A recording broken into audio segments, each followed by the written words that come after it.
Gue percaya, berdasarkan apa yang gue udah analisa selama 1 dekade terakhir ini gue di market, 2030 tuh akan jadi tahun yang berat.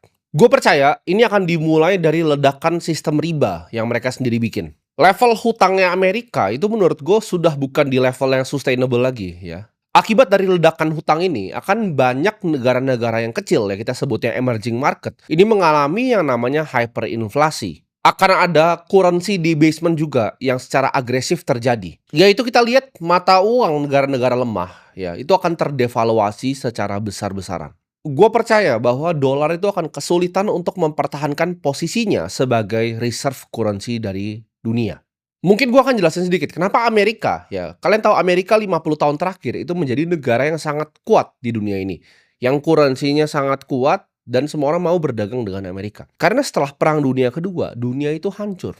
Kalau kalian perhatikan, Amerika setelah Perang Dunia Kedua, itu orang yang kerja di pabrik, kerja dengan gaji UMR-nya Amerika di pabrik itu bisa punya rumah yang lumayan, ya, punya 2 mobil, anaknya 2, TV-nya besar. Kenapa?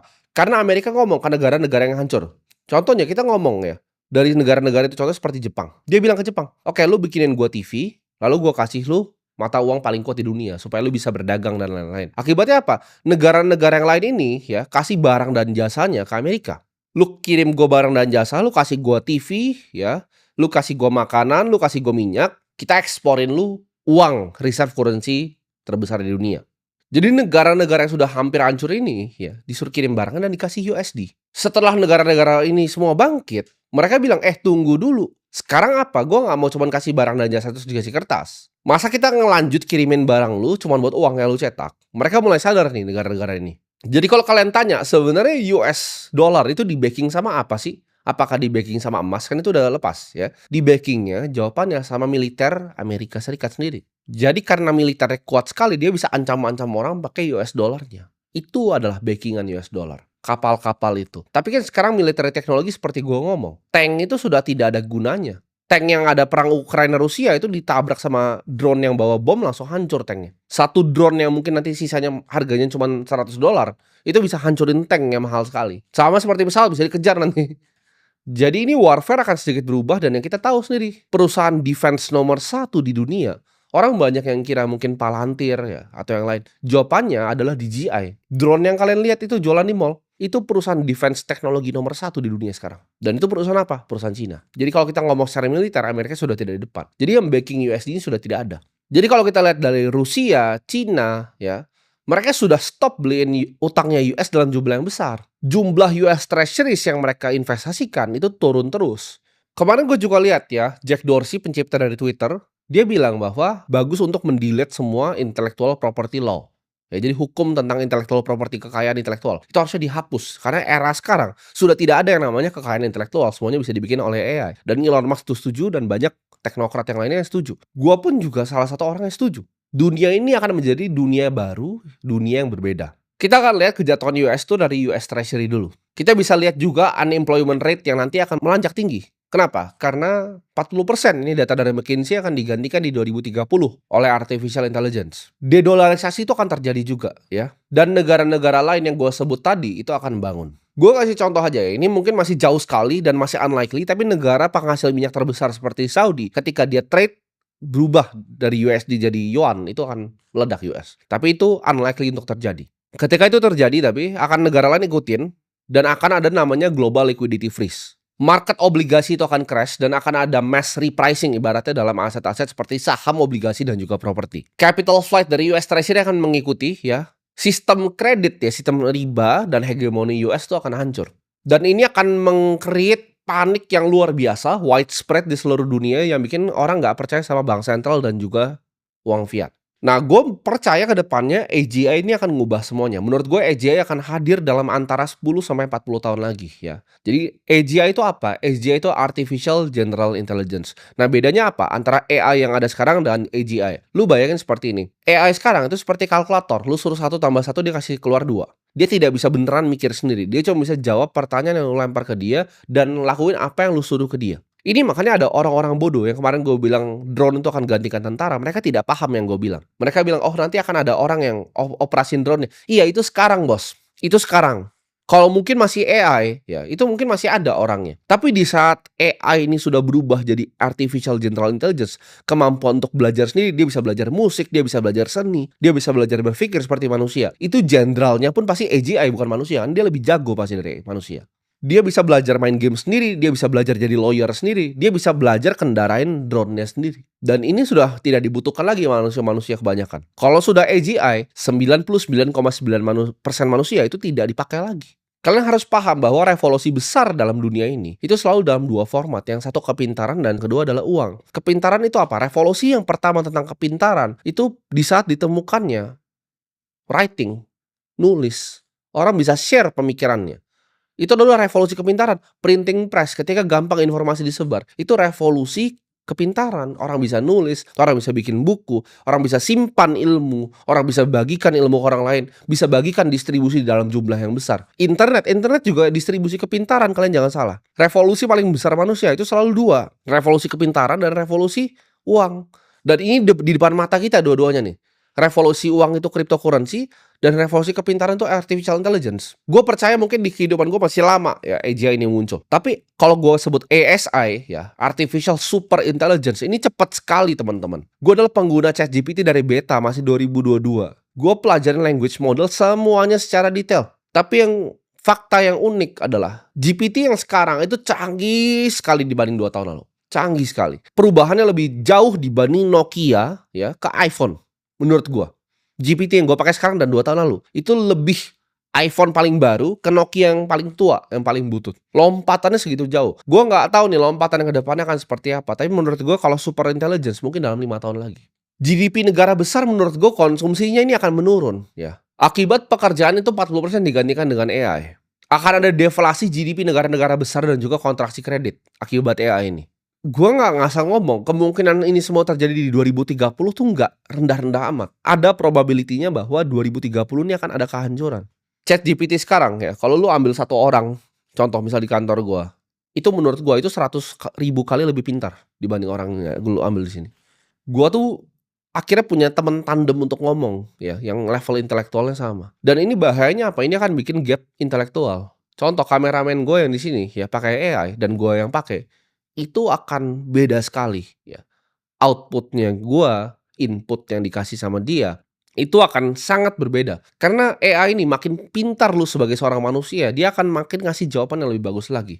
Jadi ini never ending improvement cycle untuk orang-orang tertentu. Dan ini akan bikin gap yang namanya knowledge. Dulu kan gapnya cuma capital ya. Gua orang kaya sekali, gua bisa invest sana sini. Lu orang miskin, lu gak bisa invest sana sini. Sekarang gua orang pintar, gua orang kaya. Gue pakai AI untuk mikir dan gue pakai capital gue untuk deploy ke tempat-tempat yang bisa gue tanya AI-nya di mana. Dan ini udah real ya. Ini udah happen di depan mata lu semua. Gue lebih baik lu ambil semua karyawan gue, lu pecat semua karyawan gue dibanding gue nggak bisa pakai AI lagi sekarang. Karena itu teman gue untuk bikin decision making lebih penting dari semua karyawan gue. Gimana nanti? Sekarang menurut gue udah 100.000 kali lipat lebih efisien dibanding manusia biasa. Artificial super intelligence itu kan 1 juta kali lebih efisien. Dan di saat itu sudah terjadi, ini kita akan lihat dunia yang sangat berbeda. Mungkin ya, ke depannya barang itu bisa jadi murah. Ini gue ngomong positif dulu. Gue bilang barang akan jadi murah. Karena efisiensi mengerjakan suatu barang akan berbeda. Contoh, baju handmade tunic zaman dulu ya. Zaman raja-raja zaman dulu. Itu butuh 1 tahun kerja lu untuk bisa beli. Sekarang lu di Zara, lu ke toko lu bisa beli. Kenapa? Karena biaya produksinya makin rendah. Kedepannya kalau AI udah canggih sekali, semua barang dan jasa itu akan jadi murah sekali justru. Manusia harusnya makin sejahtera. Tapi kan gue tahu banget manusia sifatnya apa? Serakah. Ya, tukang iri, greedy, serakah semuanya. Fear, takut. Apa yang akan disebabkan kalau misalnya ini bikin semua jadi murah? Ada orang-orang tertentu yang nggak mau itu terjadi. Akhirnya manusia-manusia yang nggak penting ini akan disingkirkan nanti ke samping. Kalau lu lihat di Cina ya, robot itu udah ngelipetin handuk ya. Jadi handuk di Cina di hotel itu udah bukan manusia yang lipat. Itu sudah robot semua. Nggak usah jauh-jauh, lu makan di Haidilao aja nganter kadang udah robot kan. Itu tinggal masih ada manusia yang ngambilin aja. Nextnya robotnya humanoid, dia taruh sendiri. Orang baru lihat AI itu cuman gantiin coder ya, cuman gantiin marketer, cuman gantiin ilustrator. Ada yang bahkan bilang juga, oh enggak, AI nggak bakal gantiin coding. Coba deh lu lihat ya, batch paling baru di Y Combinator itu banyak yang programmernya 0. Founder yang nggak bisa programming bahkan. Gue paham lu harus ngerti basic logiknya juga karena gue juga bisa programming. Cuman jawabannya adalah ke depan ketika ini udah super intelligence, lu udah nggak butuh lagi gitu. Argumen programmer sekarang kan kalau entar ada bagi, entar siapa yang benerin? Ya programmer. Ya itu sekarang, Bos. Sama seperti marketer, masih kita yang implementasikan AI sebagai alat bukan menggantikan, lu goblok banget gitu. Lu bahkan belum tahu cara pakainya. Lu kalau tahu bahkan yang sekarang aja cara pakai yang kayak gue yang pakai, lu nggak akan bilang itu lu membantu implementasikan, lu digantiin. Nanti di seluruh rumah lu itu akan ada pembantu robot, ada PT robot, semuanya robot. Nah sekarang pertanyaannya kalau kita udah tahu ini semua, lalu solusinya apa? Gue belajar dari, ya ini mentor gue yang jauh yang gue nggak pernah sempat ketemu tapi sudah meninggal, yaitu Charlie Munger. Charlie Munger selalu ngajarin gue. Dari semua yang dia ngomong di depan itu dia selalu ngajarin invert, invert, invert. Pikir kebalik, pikir kebalik, pikir kebalik. Ini kan kita lihat nih, ke depan ada krisis ya. Kita harus lihat secara sistematis. Nah, kita gimana cara invert pemikiran ini? Gue kasih contoh ya, maksudnya invert itu apa? Lu punya restoran nih. Gimana caranya restoran lu bangkrut? Lu mau restoran sukses, lu mikir gimana caranya restoran lu bangkrut? Oke, cara pertama restoran bangkrut itu apa? Makanannya nggak enak. Kedua, servisnya, coba aja staff lu maki-maki semua customer lu yang masuk. Itu gue yakin dalam 2 minggu restoran lu bangkrut. Nah, lu udah tahu kan, 2 ini yang bikin bakal bangkrut dalam 2 minggu. Jadi apa yang harus dilakukan? Adalah bikin makanan yang paling enak dan customer service yang paling lama. Itu ada konsep pikir invert, ini gue selalu pakai. Bahkan di matematika, di semua ini selalu gue pakai. Cara pikir kebalik. Lu cari potensi masalahnya, lu pikir kebalik, nah lu selamat. Nah, menurut gue, cara pertama adalah lu harus potong semua noise dari yang masuk ke otak lu, ya. Lu hapus semua media-media propaganda, lu jangan pernah nonton TV lagi. Virus yang paling berbahaya nanti dekat-dekat ke 2030 bukanlah virus yang bikin lu sakit fisik, tapi virus yang masuk ke mental kepala lu. Propaganda, ya, dan manipulasi media internasional. Potong otak lu dari semua konten gak penting. Setiap hari lu coba belajar hal baru yang bagus.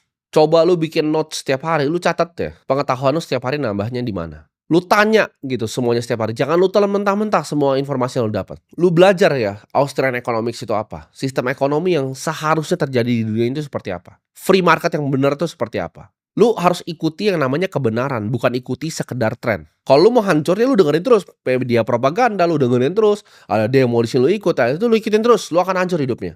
Apalagi ketika nanti gue bilang tadi, ya kan? Hegemoni US ini mungkin goyang nih, sistem kreditnya goyang nih. Apa sih yang kita harus lakuin kalau sistem kreditnya goyang? Mata uang negara-negara lemah tuh akan apa? Devaluasi.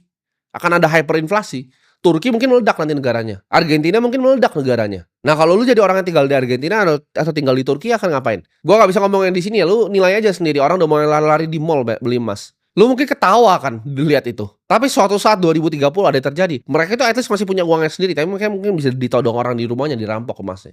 Lu harus punya uang lu sendiri, ya. Mereka mungkin emas ya, karena emas kan orang dari dulu bilang God's money, uangnya Tuhan mas, ya. Kalau gue suka uang gue sendiri ya formatnya Bitcoin. Lu harus punya uang lu sendiri yang nggak bisa dirampas orang, yang nggak bisa didevaluasi sama orang, dan nilainya sama. Lu harus keluar dari sistem fiat, ya. Lu antara simpan Bitcoin atau lu simpan emas, terserah gitu. Gue lebih suka versi digital ya, gue lebih pro Bitcoin. Tapi buat yang emas gue nggak judge juga gitu. Lu juga harus punya visi ya, akan di dunia ini apa sih lu dilahirkan di sini untuk kerjain gitu. Kalau lu tanya apakah gue cuma di sini untuk uang, kalau cuma untuk uang ya gue kasih tahu dari 3 tahun lalu gue udah bisa hidup sangat nyaman, gue udah pensiun, gue udah selesai. Gue di sini karena gue masih mau ingetin orang-orang kayak lu semua gitu. Duit itu udah nggak ada artinya untuk orang seperti gue. Gue cuma pengen bikin dunia ini jadi sedikit lebih baik. Karena gue beneran kasihan lihat teman gue tuh yang teman SMA gue sendiri ya. Personal trainer, lumayan duitnya ya, puluhan bahkan sebulan sampai bisa ratusan juta. Cuma ngajarin personal trainer, terus dia ngambil endorse ya kan dari brand-brand. Tapi dia setiap kali nongkrong sama gue, setiap ngopi sama gue nanya, Tim, ini gue harus investasi kemana? Gue harus investasi kemana? Itu menurut gue yang salah sama sistemnya. Dia tanya Bitcoin ya entry-nya harga sini bos. Lu ngajar fitness aja gitu. Harusnya lu dibayar pakai sesuatu yang tidak pernah kena devaluasi lagi. Gue percaya kalau sistem moneter di dunia ini fair, dunia akan jadi lebih baik. Jadi lu pilih satu cost yang lu pengen kejar pakai nyawa lu, dan lu siap di sana. Kalau lu tanya gue, apa sih satu cost di dunia ini yang gue siap mati adalah benerin sistem moneter ini. Karena dari dulu gue udah kena, gue korbannya gitu. Gue korbannya yang keluar dari sistem ini. 2030 tuh gak akan jadi kehancuran untuk kalian yang dengerin omongan gue ini. 2030 tuh akan jadi great reset untuk mereka yang goblok. Mereka yang ngata-ngatain gue yang ngapain beli emas, ngapain beli Bitcoin. Ini 2030 bakal mati nih. Di saat gue bilang tadi ada masif asset repricing dari saham, obligasi, sama properti, ini mati nih semua ini nanti. Itu akan jadi great reset untuk mereka yang bodoh dan tidak siap. Di reset dunia ini ya, boomer-boomer goblok ini di reset nih yang udah tua ini. Mereka udah mau pensiun terus jadi miskin, uangnya ke gue nanti. Ini akan ada reset gitu.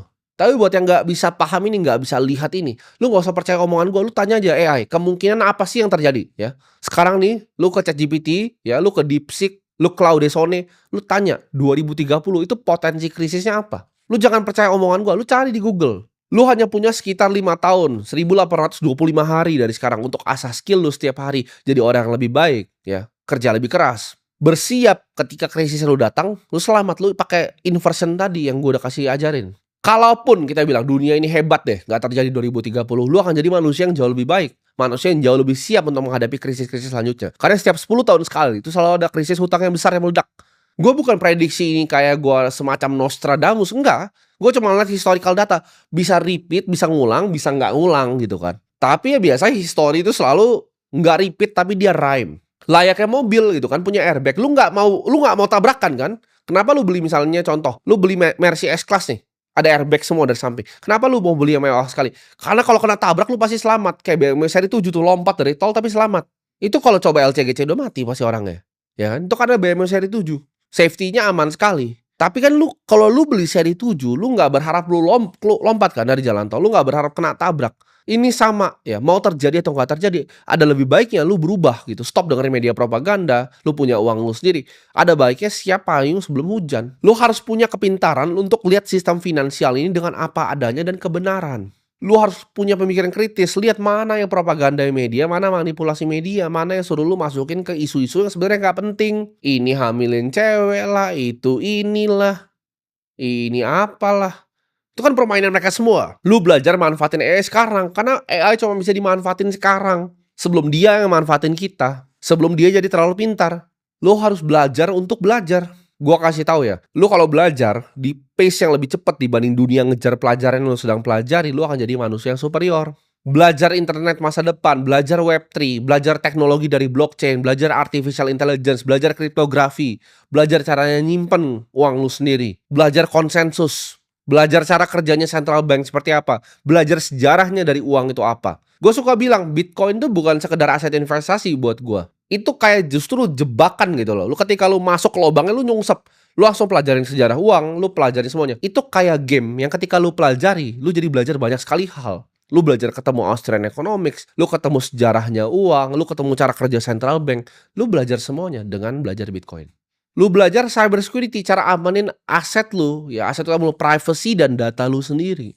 Lu belajar juga punya mental yang kuat. Gimana cara deal dengan emosi sendiri ya kalau dunia ini dalam tekanan. Kalau lu sendiri bahkan dalam tekanan.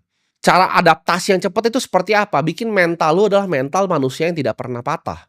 Satu-satunya yang lo bisa kontrol di dunia ini, lu tidak bisa kontrol ya 2030 apa yang mau terjadi, AI itu bakal jadi sepintar apa. Tapi satu yang lo bisa kontrol adalah pikiran lu sendiri. Jadi jangan pikir lu di hidup ini lu adalah manusia yang gak hoki, lu adalah manusia yang depresi. Itu kan semua jadi kenyataan, karena itu semua cuma dari pikiran lu. Jadi yang lu fokus untuk kontrol dan atur adalah pikiran lu sendiri. Jangan bikin pikiran lu ini bisa diambil sama orang lain. Contoh, kalau lu pernah maki nggak ya? Gue pengen tanya di hidup lu secara jujur. Lu pernah maki seorang politisi nggak di sosial media? Kalau lu udah pernah lakukan itu, ya, berarti otak lu, bola mata lu, ya, itu udah dibeli sama orang pakai sistem ratusan miliar yang buzzer yang mereka bikinin untuk ngarahin otak lu ke sesuatu yang mereka mau. Lu udah kena yang namanya manipulasi media dan propaganda massal. Itu gua kasih tahu sistem buzzer yang mereka punya itu ratusan miliar harganya. Ya, gue tahu karena gue punya teman yang mengerjakan itu. Itu kompleks sekali sistemnya untuk bisa manipulasi lu untuk maki-maki orang yang bahkan lu nggak pernah ketemu.